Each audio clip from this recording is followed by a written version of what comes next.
আসসালামু আলাইকুম রহমতুল্লাহি বারাকাতু। আজকে হোক আমি ইন্ডিয়ান নুডি রান্ধিয়া আধা খান বাটার দিছি, একটা হলো কুকিং বাটার দিয়ে রানবো, আশা করি ভালো পাইবা। লাল পেঁয়াজ দিছি, রসুন দিলাম একটা,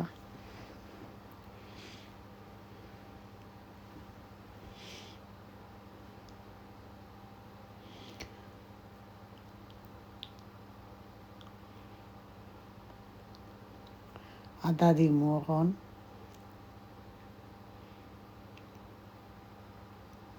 কাঁচামরিচ দিলাম লগে, লবণ দিলাম আন্দাজ মতো, দিয়া লাড়িয়া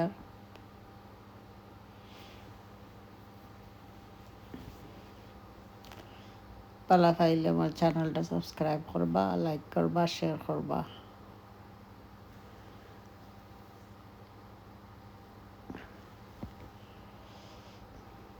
ইন্ডিয়ান উড়ি খাইতে আর বাগার দিয়ে রান্নলে খুব মজা লাগে খাইতে, আর একবারে গলে যায়। আমার খুব ভালো লাগে এই উড়িটা খাইতে। এখন কইতে আর ক্লিন করিলাই, ভিতর চেক করা লাগে, যদি ফুক থাকে লাগে আমরা চেক করি। ও অত বড় বড় করে কাটমো, ও সাইজ হইতে হইব বালাই। এরপরে ভিজাইয়া রাখমো সারা কাটি 4-5 পা রাখি দইমো।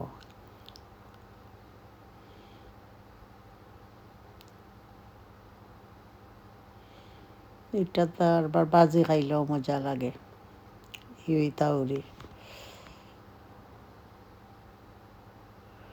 এখন আমার মাংস আঁকি আমি দেখাইতাম, একটা ভিডিও মনে নাই, পরে কেটে হয়ে গেছে। তো মাংস আমি দিলাইছিলাম, পরে স্কিপ হয়ে গেছিল। কারি পাউডার দিব 2 চামচ, মরিচ দিলাম,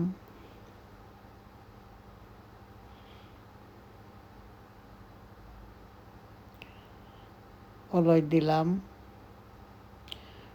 তারপরে গরম মশলা দিয়া এখন লাড়মো সলো করে। মশলা দিয়া সলো করা লাগে, একবারে জলা মুড়ো ধরতো না।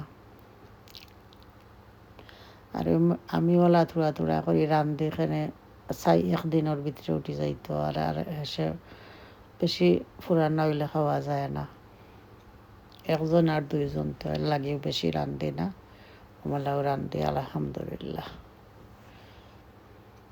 এরপরে ওখানে এড করে লেছি, আমার মশলাগুলা কলিজি হয়ে গেছে।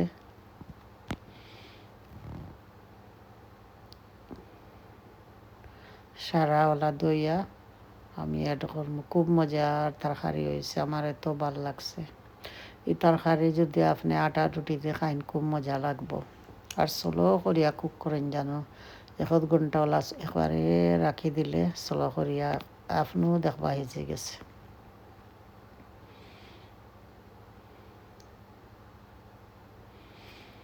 আপনারা যদি কেউ ভালো পাই না, আমার চ্যানেলটা সাবস্ক্রাইব করবা, লাইক করবা, শেয়ার করবা। আসসালামু আলাইকুম রহমতুল্লাহি বারাকাতু। খুব টেস্টি হয়েছে কারিটা। আমার চ্যানেলটা সাবস্ক্রাইব করবা। ধন্যবাদ।